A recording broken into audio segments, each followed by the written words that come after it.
What is going on, everybody? Welcome to Zed Talks. Zora here with episode 5, titled Let It Go. So glad to have you all. This one might be a little deep, might get a little deep. And in this episode, I never want to come across like I'm fake woke. I've just been in a slump lately. I've had a lot of time to myself, and with having a lot of time, I've had a lot of time to think. Um, so even with the making of this episode, and I'll talk about it throughout the episode, I'm learning how to just let things be and being okay with letting things be and the outcome that comes with, letting go. So just hopping right into it. Summer is in full swing. Maybe not so much for people who aren't in college, but for everyone who is in college, summer is in full swing, and this is the first summer since middle school where I don't have any major obligations. I'm not on a year-round swim team anymore. I'm not working at my old job, so I find myself with a lot of more time than I'm typically used to. I would not have weekends to myself. I would not have my days to myself, working 13-hour shifts. So yeah, as I said, a lot of time, and with a lot of time, I've just a lot of time to myself too. I've had a lot of time to think about a lot of things, reflect, and ultimately heal some wounds, some scars that, well, not some scars, but work on healing some wounds that I had from life. And, with that time, my current mission, my current objective is to learn how to let things go.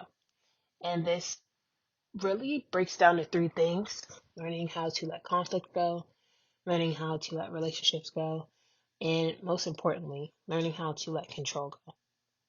I learning how to just not always feel the need to be in control of something, to take the background seat, um, and let it happen elsewhere.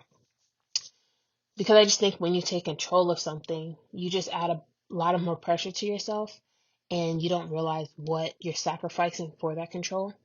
Um, so yeah, those are three sections that I'm really learning to take a step back on. Um, and in my time of, reflection, I have learned something about myself. I've learned that I struggle with relaxing. I struggle really hard with relaxing. I won't say I'm unable to relax, but I have a hard time getting to that point where you can consider it relaxing. I talked about the idea of burnout before, and I talked about recovery for it, but I think after a certain period of time, I was talking to a friend about this, I become restless after I'm just sitting idle for a time. Um, and I guess that's my biggest obstacle right now is learning the difference between complacency and resting and understanding what resting looks like. I think I'm not really too sure as to what resting looks like because this is the first time in which I've really had the time to do it. I love to travel, but I'm gonna be honest, my family doesn't travel like that, so I don't think I've ever had the real chance to simply relax in a setting or in an environment that wasn't my own. Um, since being at home, I've noticed that I'm able to relax in places that aren't my house. I have to go elsewhere in order to get in order to relax, which I don't know what that's about, but a change of scenery does me really good.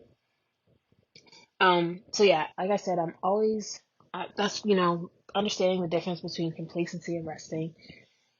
That is what it's come with, always needing to do something. I always feel the need to be doing something, have busy work, whatever the case may be. And then I've realized that in my need, I'll say my need of always needing to do something, I also realized that with that thing that I'm doing, I kind of not kind of I need to have some type of control over it. And it's just reminded me of a conversation that I had with my dad when I was considering what I wanted to change my major to. He was like, how about major in business? Because you're someone who always likes to be in a leadership position. You always like to have control of situations on our business. Ultimately, did not go into business. But it just reminded me that conversation came to my mind as we were talking. So as I spoke about the past, I wanted to talk a bit about my history and when I noticed and the different ways I notice in which I have an issue with controlling things. Um, Currently, it's the two main areas that I'm seeing this in are my podcast and then in my sorority. Podcasts. As y'all know, I do this podcast alone. Um, and I've noticed that like the planning stages for the episodes, I I put too much pressure on myself for them to be perfect. And because they aren't perfect, I can't even tell you all how many times I've re-recorded this episode alone. Um, the idea of it not being perfect always it doesn't, if it's not perfect, it doesn't do it for me. Even now, just struggling off the words that I just did a couple of times ago, it makes me want to just stop and restart over. But I'm learning like how to let things go. And just this idea of perfectionism is something that I've always struggled with in life. You know, I've struggled with it when it comes to sports, swimming, when it comes to um, my standard, like how my parents, their expectations on me. I harbor a lot of my feelings inside because I want to come across as this perfect person. And I know there are no such thing as perfect beings, but I want to be I don't know. I want to be that golden child. And I know that probably sounds so bad, but if I were to go back and I know why I have that need to be, or I had no longer have, but I have that need to be the perfect child. I know where it comes from. Um, but yeah, just tying on to this idea of perfectionism, and I noticed it in junior RTC, um, in a leadership position again, and I always felt the need to control something. And in the moment, I have these arguments with people, and I'd be like, yo, they're tripping. But looking back at it now, I was tripping. I was absolutely tripping because I was taking this activity way too seriously, way too seriously, especially for a field that I didn't even end up pursuing. And I think because of that, because of my need for control, because of my need for perfection, it took the fun out of a lot of things. And I realized, like, I think it was freshman year of college, I made a tweet and I was like, I wish I enjoyed high school more. And a couple of my old classmates liked it. But I do. I wish I did enjoy class. Like, I wish I had, I just wish I appreciated college more. I feel like the group of people that, my classmates that was in high school with my graduating class, um, everybody had I don't know, this might just be my perception and how they carry themselves, but they carry themselves pretty well from what I see. Everybody had a pretty solid understanding, essentially a foundation understanding of who they were. And because I tied my identity so hard into extracurriculars, sports, academics that I really wasn't aware of who Zor was. And I think now I am, as I'm starting to let things go, starting to relax a little bit, I am now faced with the fact that I am not too sure who Zor is. I feel like I am an imposter. And that could be imposter syndrome. But I feel like I'm impersonating, Zor, but I'm not really embodying who Zor is. Um, I know some people from high school would really appreciate me taking some accountability with the fact that I was way too much of a hard ass on on some of those extracurriculars. Even yeah, I did say something. Anyways, there's a quote, and I'm gonna talk about a couple of quotes in this episode, but there's a quote by Winston Churchill, and it's my second favorite quote ever. My first favorite quote, actually, I'm not gonna say my first favorite quote. If you know me, you know my first favorite quote. Actually, I'll just say it. It's Zora, get yourself together. It's first favorite quote is just keep swimming. And I've noticed lately that childhood movies have a significance. I was watching there was a situation that happened and it was annoying me. And I had to take a minute to just breathe. Take a couple deep breaths, count to 15, and just breathe. And it reminded me of the scene from Kung Fu Panda I don't remember the characters' names, but I know there are two characters who did it. But it's like the inner peace scene. And you just go, inner peace. And it was Master Shifu. Master Shifu was struggling with it. He was like, it, inner peace. And I just related, in that moment, I just related to it so much. Related to it so much. And then just keep swimming, always feeling, just keep going, keep pushing. And then, if you want to do Frozen with the title, let it go. Just can't hold it back. Just let it go. But back to Winston Churchill. He's my second favorite quote, and his quote says, "Courage is what it takes to stand up and speak. Courage is also what it takes to sit down and listen." I've known about this quote for a while. Let me tell you, I've known about this quote for a while, but I've always applied it to other people. I'm just like, hey, how about you just sit down and be quiet? You know? And this is the first time where I looked at myself and I was like, Zora, how about you sit down and be quiet? Right? Like, I always feel the need to be in the spotlight, whether it comes to leadership positions, opportunities. Like, I always feel the need to volunteer for something, and I might not be in a position where I should be volunteering for something. And that's where I find myself becoming a yes man, saying yes to too many things, and then wonder why I end up burnt out. Because I feel the need to be involved in everything, and you don't have to be involved in everything. You can actually learn a lot from yourself, from other people, from life by taking the back seat. You always don't have to be the main character. And I'm understanding that being the main character isn't always a good thing. There's a certain pressure that always comes with being the main character. And sometimes you need to be a side character because you don't need the attention on you. You don't need the pressure on you. Um, in the moment when I heard this saying, I'll be like, all right, mommy, whatever. But we really do have two ears and one mouth. And I just sounded so old saying that, but we do.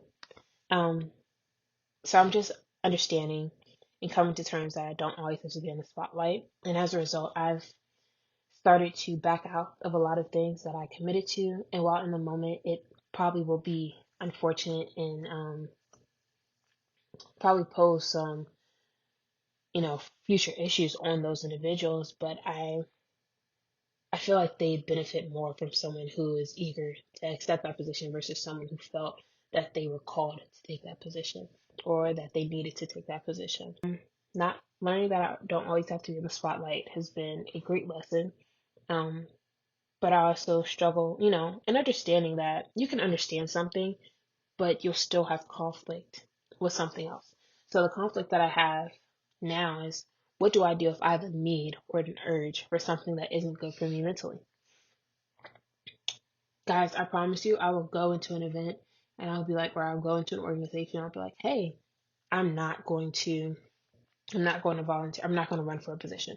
Next thing you know, my hand is raising that I'm running for a position. But I understand, like, I've noticed that once I relinquish control, I start to feel powerless and I grow anxious. And I think that's a mixture of two fears of mine, like the fear of the unknown. That's why the idea of time scares me so much because you never know what's going to come with time. And then the fear of change. Um, two fears that I'm working on. Um, I don't know if they'll be fixed anytime soon, but that's also what I'm committing my summer towards working on. So I talked about, letting control go. Now we're gonna talk about a bit of my letting go of conflict. Yesterday, or is it yesterday or 2 days ago? I think it was 2 days ago. Man, I was mad. I was mad. I was so angry. So angry with this issue. And it might not even be an issue to another person. But I'm not getting into specifics. But how it made me feel, I felt betrayed. I felt hurt. And it's never the actual action that hurts me, it's the principle of the action because it always could be avoided. It always could be avoided if simply people would speak up. Um, but then I just realized like how ugly I felt as I was harboring these feelings.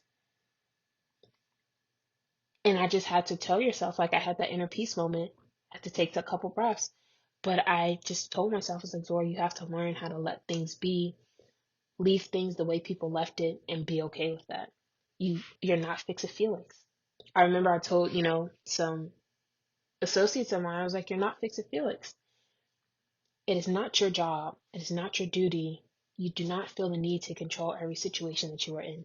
You do not have to fix everything. Not everything is meant to be fixed. And it also reminded me of, like I said, the idea of time is something that is very pressing in my mind. But it reminded me of this video that I saw of Kevin Hart. And he was like, I don't have time to be angry. That time that I'm spent being angry can be spent towards time that I'm investing in myself. And I'm working on this mindset. And at the end of the video, he was on a talk show. At the end of the video, the talk show host mentioned a Nelson Mandela quote, and it talked about grudges. I forgot what the quote said. Holding a grudge is like drinking poison and hoping the other person something. I don't know. It was something along those lines. Um, And I was at that point yesterday, and I probably still am. I'm not gonna act like, I got over it just that one situation. I'll probably still hold grudges for a while. Probably still be angry towards people for a while. But that's just the mindset that I want to start adapting. Um, the amount of time I spent on the situation, like I said, the inner peace tour, I spent like 5 minutes just breathing. Then I was like, yeah, I can't do this. I can't be in the house. I went downstairs, grabbed my keys, left my house, got in my car, drove to my local school, sat in the neighborhood, and just huffed and puffed. You know how many other things I could have done in that time frame? It was just such a pointless drive. It was wasting my time, and it was wasting gas. Y'all know how expensive gas is. Anyways, um, but I'm learning that, the art of forgiving does not mean you have to reconnect with that person. It is okay to never talk to them, to never want to see them again, but still forgive them. And in order to protect my peace of mind, it's better if I just never see that person, or if I never hear from that person, don't know what that person's doing, as if they never existed. And I will not hold any hostility towards them, but I just know that if I were to see their face again, that ugly feeling of being angry and resenting someone would come back. And it's why I don't. It's why I block people so easily. One miss, I promise you. Anything that does not benefit me, I'm removing it. I'm blocking it because why would I want a constant reminder of something that makes me mad? And I know probably shouldn't allow people to have such a strong hold on your emotions, but I think the more mature thing is to know yourself and to know what makes you mad and to do everything you can to prevent yourself from being put in that position that's going to make you mad. Um, So yeah, that's what I've learned in my time of self-reflection. I am working on it. I'm working on letting things go, especially with this podcast, because this podcast is like, I don't want this to feel like I have all the answers in the world because I don't. And I'm constantly reminding myself that I'm not expected to. And as I said before, I'm working on perfectionism and these imaginary expectations that I've created for myself, and I've persuaded myself, deluded myself to believe that they were set by other people when they weren't. And as I said, this podcast is 4 years in the making. Like I failed with this podcast. I'm probably still going to fail with this podcast. I'm going to make more mistakes, but I'm learning and I'm growing as a podcaster, but as an individual too. And this podcast helps me so much with instances of self growth like these, being aware of certain issues. Like I share these moments of growth with myself in hopes that it gives someone puzzle pieces that will help them complete their own puzzle, as I'm working on completing my master puzzle as well. So, like I said, I hope this doesn't come across as fake woke, and I hope this makes sense. But as I wrap this up, I want to just say Happy Pride Month and Men's Mental Health Awareness Month. Um, Here's your reminder to let things go that don't benefit you. Just get that weight off your shoulders and relax. Replace it with a good responsibility or a good weight. Like, do something that's fulfilling and that brings you success and positively. Um, as I say that, I've started making a summer to-do list and helping me relax with being in the moment too, and just doing activities while still keeping my mind stimulated, and I'm not decomposing over here like a dead body. So I hope you all get to experience that this summer, at least once in life. Um, and I hope you all enjoyed this episode, and I will see you all in the next one.